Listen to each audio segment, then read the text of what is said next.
जय श्री कृष्ण मित्रों। आज આપણે બનાવવાનું છે ગુંદાનું અથાણું। તો એમાં મેં જો આ 500 ગ્રામ ગુંદા લીધા છે, એકદમ લીલા અને સરસ તાજા લેવાના છે। અને આ એક કેરી લીધી છે, એને આપણે છીણી લઈશું અને આ ગુંદાને બરાબર આપણે ધોઈને સાફ કરી અને એના ઠળિયા કાઢી લઈશું। અને હવે જ બનાવવા માટે મેં જો આ વરિયાળી લીધી છે, આ રાઈના કુરિયા છે, આ મેથીના કુરિયા છે, આ ધાણાના કુરિયા છે અને આ મીઠું છે અને આ હિંગ લેવાની છે। આ આપણે અંદર નાખવા હિંગ લેવાની છે। તો ચલો આપણે આજે ગુંદાનું અથાણું બનાવીએ। સૌપ્રથમ આપણે ગુંદાને સરસ રીતે ધોઈ લેવાના છે।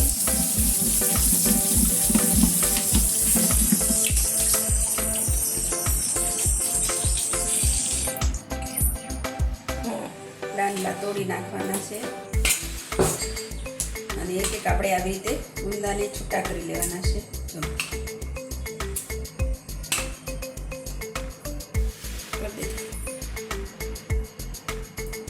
જો મિત્રો, હવે આ ગુંદા લીધા છે અને આપણે વજનવાળી વસ્તુથી આમ તોડી અને એના અંદરના આપણે બિયા કાઢી લેવાના છે।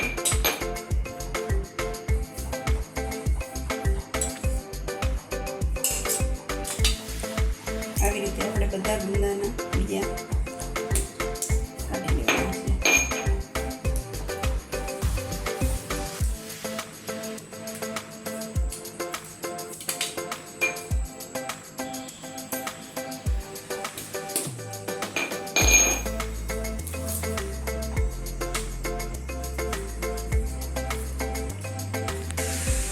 ગુંદા આપણા ઠળિયા કાઢીને રેડી થઈ ગયા છે। હવે આપણે આ જે કેરી લીધી છે એને આપણે છાલ ઉતારી અને છીણી લઈશું।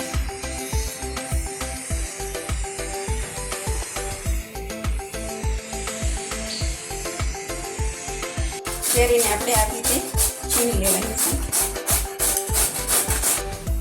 કેરી છીણી લઈ છે, હવે હળદર અને મીઠું ઉમેરી એને આપણે લઈને મિક્સ કરી લઈશું। હાથેથી સરસ મિક્સ કરી લેવાનું છે। પછી આને 15 થી 20 મિનિટ આપણે આમાં પડી રહેવા દેવાનું।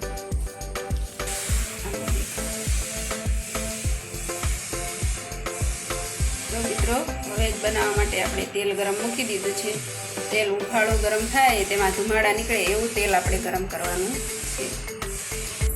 તો મિત્રો, હવે આપણે હવે બનાવવા માટે આપેલા મેં રાઈના કુરિયા લીધા છે અને આપણે આ બાઉલમાં ફરતા ફરતા પાથરી દેવાનું છે।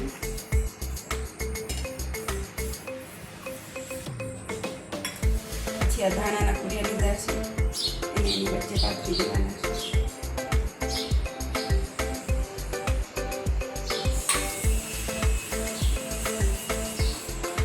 પછી આ મેથીના કુરિયા લીધા છે એને આપણે વચ્ચે મૂકીશું।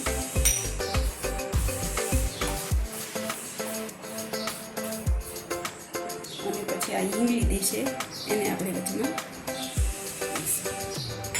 કાળું તેલ ગરમ થાય એટલે પછી આપણે આમાં ઉમેરીશું।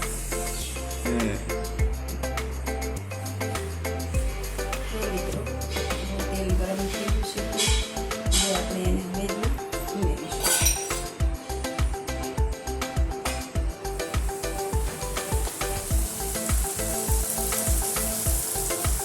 તેને ઢાંકી દઈશું।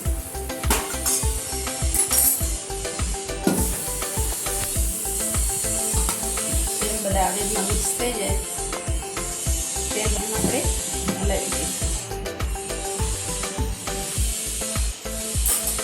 અને થોડું તેલ આપણે રાખ્યું છે, પછી મસાલો ભરી અને પછી એની ઉપર ઉમેરીશું।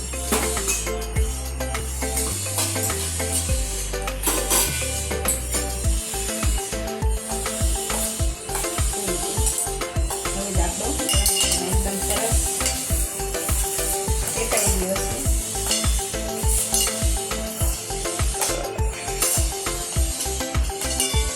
હવે આપણે આને થોડો ઠંડો થવા દઈશું।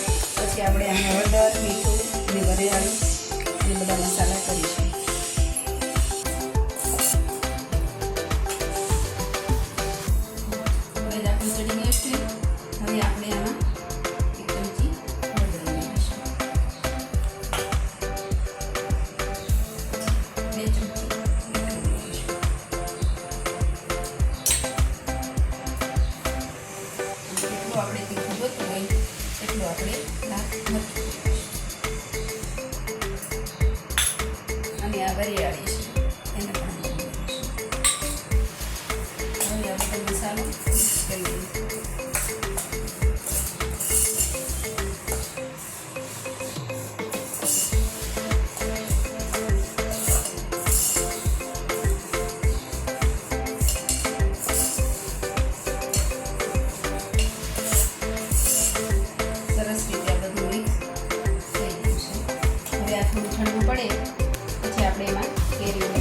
પાણી બરોબર વિચારી દેવાનું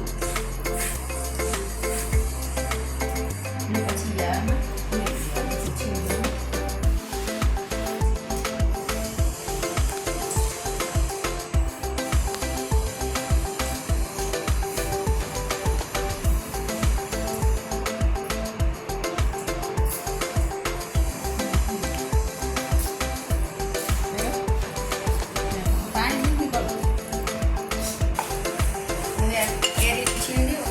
આ મસાલામાં મિક્સ કરી લઈશું અને પછી આપણે ગુંદાને ભરી લઈશું. તો મિત્રો મસાલો આપણો તૈયાર થઈ ગયો છે. હવે આપણે આ ગુંદામાં ભરી લઈશું.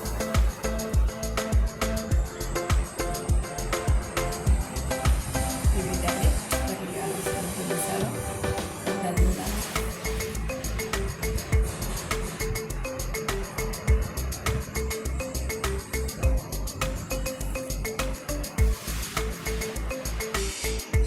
જો મિત્રો આપણા ગુંદા બધા ભરીને રેડી થઈ ગયા છે. હવે આપણે આ કાચની બરણી એક લીધી છે એની અંદર આપણે આ મૂકીશું બધા ગુંદા. તો મિત્રો આ ગુંદા આપણા બધા બરણીમાં ભરાઈ ગયા છે. હવે આ જે મસાલો લીધો છે એને પણ આપણે ઉપર ઉમેરી દઈશું જેથી આપણા ગુંદા એકદમ રસ્સાવાળા અને મસાલેદાર થાય. હવે જે થોડુંક તેલ આપણે જે તેલ ગરમ કર્યું હતું એમાંથી આ જે તેલ વધ્યું છે એને પણ આપણે અંદર ઉમેરી દઈશું.